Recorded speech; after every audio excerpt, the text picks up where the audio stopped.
আজকে বৃহস্পতিবার রজনী, অনেকে ছুটিতে আছে, যারা নাই তারা আসলে তোমরা তাদেরকে আজকের কানুনটা জানায়া দিবা। ওকে? আমলটা প্রস্তাবকারী আমাদের মাদ্রাসার শিক্ষা সচিব জনাব হযরত মাওলানা আল্লামা ফজলুর রহমান মাজিদি দাওয়াত বরকাতুহুম, তিনি হলেন আমাদের এই আইনটা প্রণয়ন করার জন্য প্রস্তাবকারী।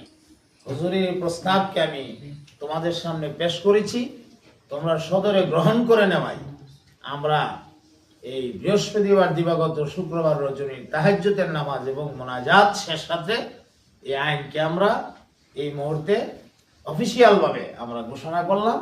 এই আইন 1 বছর যাবত, আগামী বর্তমান যে নতুন বছর শুরু হয়েছে 1 বছর চলবে, এরপরে আবার নতুন বছর শুরু হলে আবার নতুন দিক নির্দেশনা তোমাদেরকে দেওয়া হবে ইনশাআল্লাহ। হ্যাঁ, কথা ঠিক আছে তো? আর কোনো কথা নাই?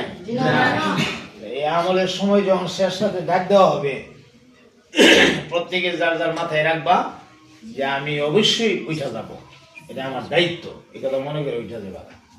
তোমরা দেখবা এই কাজগুলি করলে তোমাদের পড়ার মধ্যে নূর আসবে, বুঝছো? মাদ্রাসার কানুনাত যারা মানে এরা ভবিষ্যতে সফল হইতে পারে, মাদ্রাসার কানুন যারা মানে না এরা ভবিষ্যতে সফল হইতে পারে না।